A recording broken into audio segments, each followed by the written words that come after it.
भरिसां बरसातुनि दौरान बिजलीअ जे किरियल तार मां करंट लॻण सबबि ॻोठाणो सड़ी ज़ख़्मी थी पियो। SS न्यूज़ जे रिपोर्टर अनवर मेमण मूजिबि टोभान शाख जे ॻोठ काज़ी मोहम्मद इब्राहिम में बरसातुनि दौरान घर ॾांहुं वेंदड़ किरियल बिजलीअ जी तार मां करंट लॻण सबबि 28 वरनि जो अली अहमद वल्द अब्दुल रहमान ख़ासकेली ज़ख़्मी थी पियो। ॻोठाणनि ज़ख़्मीअ खे तालके इस्पताल कुनरी आंदो, जितां खेसि हैदराबाद रेफर कयो वियो। कश्मीर नादरा ऑफिस के इंचार्ज जे नाजायज़नि ख़िलाफ़ बख्शापुर वासे नौजवान प्रेस क्लब कश्मीर आॾो एहतजाजी मुज़ाहिरो कयो। SS न्यूज़ जे रिपोर्टर गुल सुमरो मूजिबि नौजवान बाबर अली मीडिया आॾो दाहींदे चयो आहे त कश्मीर में नादरा ऑफिस इंचार्ज सादिक सुमरो सुञाणप कार्ड ठाहिराइण लाइ 10,000 रुपया रिश्वत तलब कई आहे।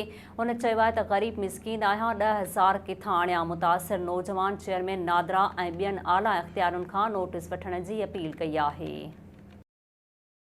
मिनारिटी विंग PP सिंध जो सदर MPA डॉक्टर लालचंद अकराणी थाणो बोला खान में बोर्ड मुतासिरनि सां मुलाक़ात कई ऐं Benazir income support programme centre जो दौरो बि कयो।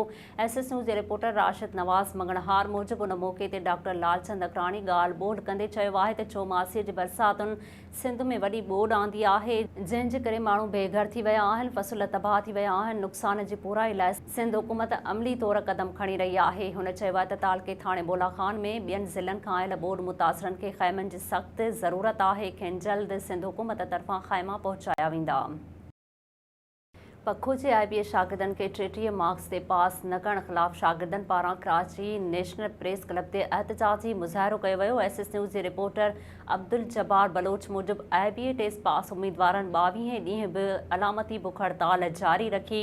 कराची हाई कोर्ट जे वकीलनि बि एहतजाज में शिरकत कई।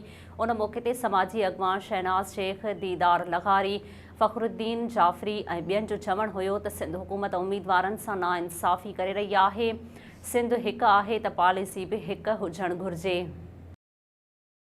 गौसपुर जे ॻोठ वाहिद बशखान भइयो जे रहवासियुनि पारां पुलिस जे मुबैना ज़्यादतियुनि ख़िलाफ़ एहतजाजी मुज़ाहिरो कयो वियो।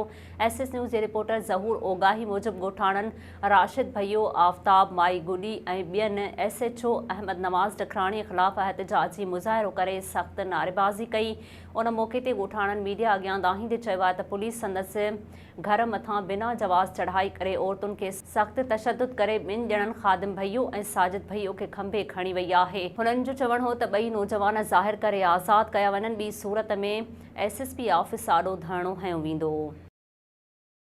नौशर फिरोज़ जी अदालत में पसंदि जो पाणो कंदड़ जोड़ो दरबदर नारी दरिया ख़ान मरी प्रेस क्लब पहुची वई। SS न्यूज़ जे रिपोर्टर कादिर बख्श लाशारी मूजिबि नारी सफ़िया पंवर एहतजाज कंदे चयो आहे त नौशर फिरोज़ वासे नौजवान शोएब पंवर सां पसंदि जी शादी कई आहे, जंहिंखां पोइ संदसि माइट मुड़ुस ऐं हुनजी जान जा वेरी बणिजी विया आहिनि। उन्हनि ॿुधायो आहे त संदसि मामनि अब्दुल जब्बार पंवर, दिलबर पीउ बख्श अली पंवर ऐं संदसि पहिरियों मुड़ुस मोहम्मद अली पंवर संदसि मुड़ुस खे पुलिस हथां गिरफ़्तार करायो आहे। हुननि IG सिंध, DIG शहीद बेनज़ीर आबाद, SSP नौशर फिरोज़ ऐं SSP दादूअ खां अपील कई आहे त संदसि मुड़ुस खे आज़ादु करे खेनि तहफ़्फ़ुज़ फ़राहम कयो वञे।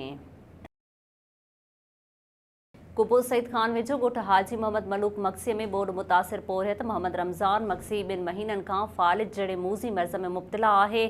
SS न्यूज़ जे रिपोर्टर माशूक मक्सी मूजिबि पोरियत मोहम्मद रमज़ान मक्सी बच्चनि जो पेट पालण खां बि लाचार बणियल आहे। संदसि 3 पुट ऐं 2 न्याणियूं आहिनि। पोरियत चयो आहे त दर्ज़को कमु करे पंहिंजे बच्चनि जो पेट पालींदो हुयुसि। फ़ालिज सबबि हलण फिरण खां रहिजी वियो आहियां। वस वारा संदसि इलाज कराइनि। मातली वेझो ॻोठ हाजी ख़ालिक ॾिनो सहतो में नेशनल अल फलाह वेलफेयर ट्रस्ट ऐं अल वाहिदी वेलफेयर ट्रस्ट पारां बोर्ड मुतासिरनि में राशन बैग विरहाया विया। SS न्यूज़ जे रिपोर्टर नसीर सोलंगी मूजिबि उन मौक़े ते मोहम्मद अली शेख चयो आहे त रहमान वाहिदी हाजी फैसल सहते ऐं ॿियनि पारां ताउन करण ते हू थोराइतो आहे। उन वधीक चयो आहे त सिंध में बरसातुनि सबबि तमामु घणो नुक़सानु थियो आहे। सभिनी खे अॻियां अची मुतासिरनि जी मदद करणु घुरिजे। कंडियारो में PTI अॻवाननि चयो आहे त हुकूमत ऐं इंतज़ामिया बरसाति ऐं ॿोॾ मुतासिरनि जी का बि सहायता नाहे कई। SS न्यूज़ जे रिपोर्टर अता हुसैन मल्लाह मूजिबि PTI जे जनरल काउंसलर सैयद नज़ीर हुसैन शाह, रांझन गोपांग ऐं अख्तियार सोलंगी प्रेस क्लब कमाल देरो ते प्रेस कॉन्फ्रेंस कंदे चयो आहे त UC बकरी, UC मोरिया ऐं आसपास वारनि ॻोठनि में बरसाति वॾो नुक़सानु कयो आहे। माण्हू बेघर थी खुलियल आसमान हेठि ज़िंदगी गुज़ारण ते मजबूर बणियल आहिनि, पर सिंध हुकूमत तोड़ी ज़िले इंतिज़ामिया संदनि का बि वाहर नाहे कई। उन्हनि जो चवणु हो त DHO नौशरो फिरोज़ जी नाअहलीअ सबबि बकरी सब हेल्थ सेंटर ऐं कमालदेरो रूरल हेल्थ सेंटर मुकमल तौर ते वीरान बणियल आहिनि। मुतासिरनि जी वाहर न थी त DC नौशरो फिरोज़ ऐं मुख़्तियार कार कंडियारो ऑफिस अॻियां बुख हड़ताल कई वेंदी। सरहाड़ी जे UC हबीबुल्ला कीरियो में मनपसंद ॻोठनि में मच्छर मार स्प्रे कयो वियो। कुझु ॻोठनि खे मुकमल तौर ते नज़रअंदाज़ कयो वियो आहे।